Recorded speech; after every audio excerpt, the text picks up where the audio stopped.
जो जो पैसे दे देता है सुना है वो पक्का हो जाता है, सही बात है क्या? ये गलत है। बहुत ही मारा मारी हो रही है, अभी तक किसी को पक्का नहीं किया जा रहा। अभी तक हमारी फाइल रुकवा दी है, सिविल सेंटर गई हुई है, काम नहीं चल रहा। पैसा दो, कहाँ से दे पैसा? उस तनख्वाह में खाएं या इन रिश्वतखोरों को दें हम?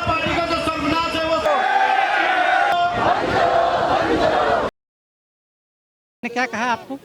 एक MCD ऐसा डिपार्टमेंट है जिसमें अनगिनत कहानियां हैं, अनगिनत दर्द हैं लोगों के। ऐसे ही और लोग हैं। जनाब क्या नाम है आपका? मेरा नाम अश्विनी भगत मेवाती है और मैं सिटी एसपी जोन का अध्यक्ष हूँ।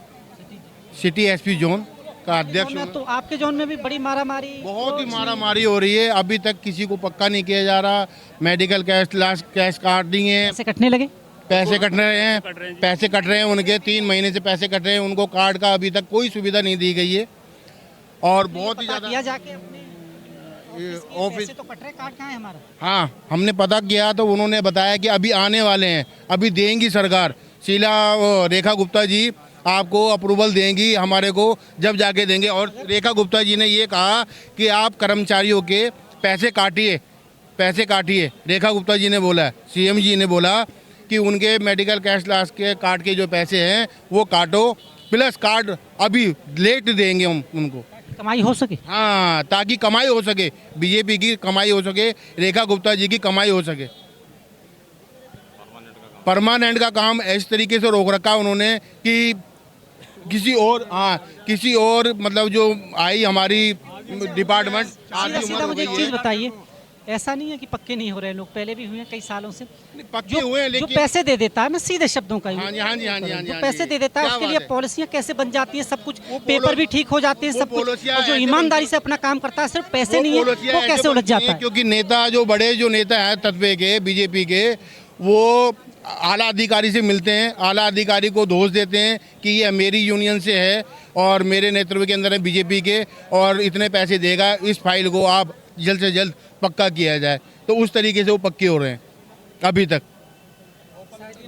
जो भी मैं बात कर रहा था, इसीलिए भेंट चढ़ गई, उनके पास पैसे नहीं थे। उनके पास पैसे नहीं थे। जिन माता जी को अभी आपने नोट किया, उन माता जी के पास में पैसे नहीं थे, इसलिए उनको पक्का नहीं किया, उनको रिटायरमेंट कर दिया। सबसे बड़ी चीज अब तो कुछ हो भी नहीं सकता शायद, क्योंकि रिटायर होंगे, रिटायरमेंट के बाद तो कुछ बड़ा मुश्किल है।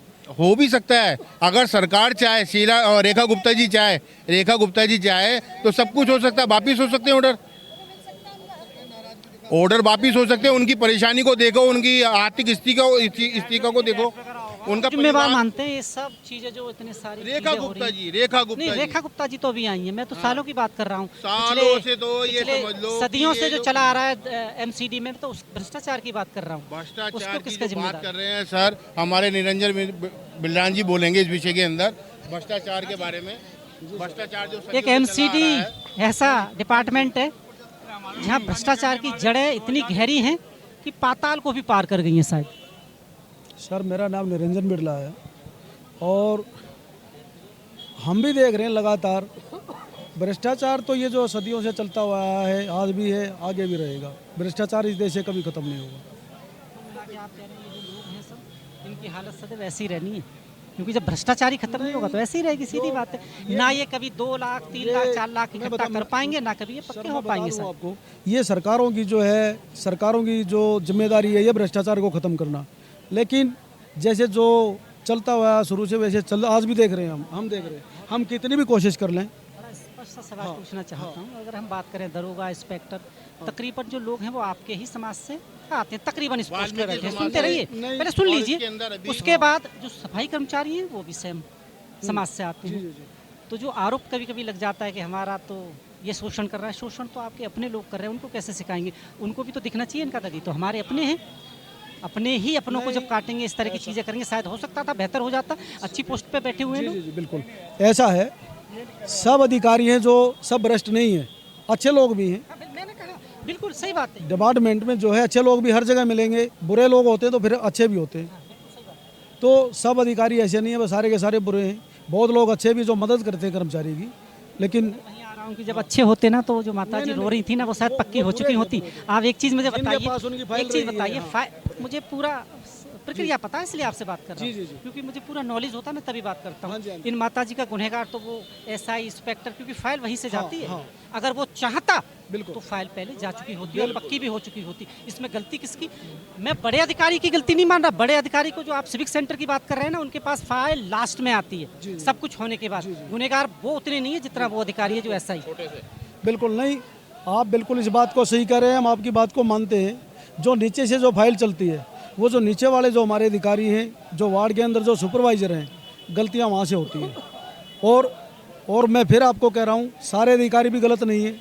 बहुत ऐसे हैं जो कर्मचारी की दिल से मदद करते हैं। जो नालायक जो अधिकारी हैं, जो वार्डों के अंदर जो बैठे हैं, जो नालायकों की मैं बात करता हूँ, उनकी वजह से हमारे कर्मचारियों का जो पक्का होना जो रुक जाता है, उनके साथ अत्याचार होता है। तो मैं बार बार इसी बात को मैं जोर देकर मैं बार बार बोलता हूँ कि सब एक जैसे नहीं हैं, सब अच्छे भी नहीं हैं और सब बुरे भी नहीं हैं। बुरों के कारण जो हमारे कर्मचारियों का काम रुकता है। सफाई कर्मचारियों का जनाब भविष्य तब भी ऐसा था, आज भी ऐसा है। इस देश में परिवर्तन अगर हुआ है तो हर किसी का हुआ। और सबसे बड़ी चीज़ देखिए, कानून की जिसकी आप बात करते हैं, एक आदमी जेल चला जाए उसको वोट डालने का अधिकार नहीं है, पर नेता को इलेक्शन लड़ने का अधिकार है। मैं आपके चैनल का धन्यवाद करता हूं कि आप लोग इतनी जनसंगमा में जो सफाई कर्मचारी की न्यूज़ बनाकर आप आए और इन कर्मचारी की आवाज़ को बुलंद करा प्रशासन के आगे। मेरा नाम राम कुमार बिडलान है, मैं एमसीडी कर्मचारी यूनियन अध्यक्ष हूँ, एमसीडी कर्मचारी यूनियन का, और जो हमारी दिल्ली में कोर कमेटी है उसका मुख्य संयोजक हूँ। कि आज वाली कोर कमेटी 2 है, अब ये मुझे और बताइए। नरेश पियाल के नेतृत्व में आज आपने देखा होगा कितनी जनसंख्या में दिल्ली का सफाई कर्मचारी सड़क पर उतर गया। और परसों भी मुख्यमंत्री से मीटिंग थी, उस मीटिंग में मैं भी था, और हमने इसका विरोध किया कि दिल्ली के सफाई को हमने सुबह 6 बजे उठ के दिल्ली को बहुत बड़ा साफ़ सुथरा कर देते हैं।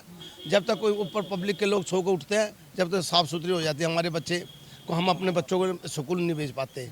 कारण क्या है? हमारे पास एक ही रोजगार है, ये, इसके सिवा कुछ नहीं है हमारे कारण। और ये तो नहीं है आप लोगों की सुनवाई नहीं हो पाती, क्योंकि एमसीडी और दिल्ली में यूनियन बहुत बड़ी मात्राओं में कहीं ना कहीं, और बिखराव भी, फिर जब बड़ी चीज़ होगी तो बिखराव भी होगा। आप लोग एक मंच पर नहीं है, इसका फ़ायदा कहीं ना कहीं जो सरकार और जो ऊपर बैठे नेता वो उठा लेते हैं, क्योंकि एक कुछ और कह के आता है, दूसरा कुछ और। सच्चाई है ये, मैं आपकी सच्चाई मानूंगा। ये बात, मैं बहुत पुराना सीनियर लीडर हूँ, जो मेरे साथ के कुछ पुराने नेता गुजर चुके हैं, और मैं ये बात सच्चाई है कि यूनियनों के अंदर फूट है। नई डेली महीने में एक यूनियन खड़ी हो जाती है, ये बात मान लेंगे, ये बात है। इसी कारण हम लोग कमज़ोर हो गए, ये कारण है। आज हमारा सफाई कर्मचारी इस वजह से देख रहा है कि हमारा भला कब होगा। भला नहीं हो रहा कर्मचारियों का, और दिन पे दिन नुकसान हो रहा। कि हम लोग जो चुनकर नुमाइंदे आते हैं उनको हम जिता कर भेजते हैं विधानसभा में, लोकसभा के अंदर, वो वाल्मीकि समाज है, अब वो लोग हमारी सुनते नहीं और ना हमारी आवाज़ को बुलंद करते हैं। बोल दिया। मैं एमसीडी कर्मचारी यूनियन दिल्ली का प्रभारी।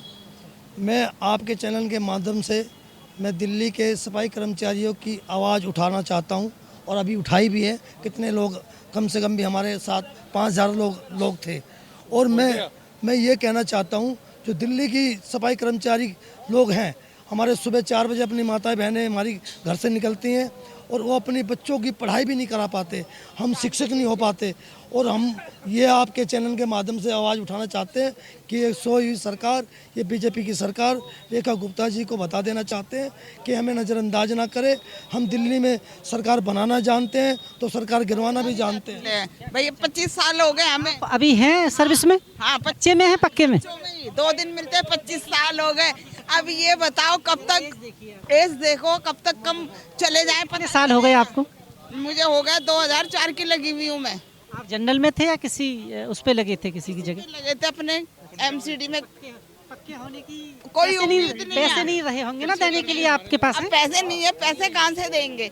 जो पैसे दे देता है, सुना है वो पक्का हो जाता है, सही बात है क्या? ये गलत है। जो पैसा देता है वो पक्का हो जाता है कुछ ना कुछ। ऐसी कोई बात बहुत सारे लोग तो बोलते हैं कि हाँ ऐसा है, बोलते होंगे, पर ऐसी बात बिल्कुल नहीं है।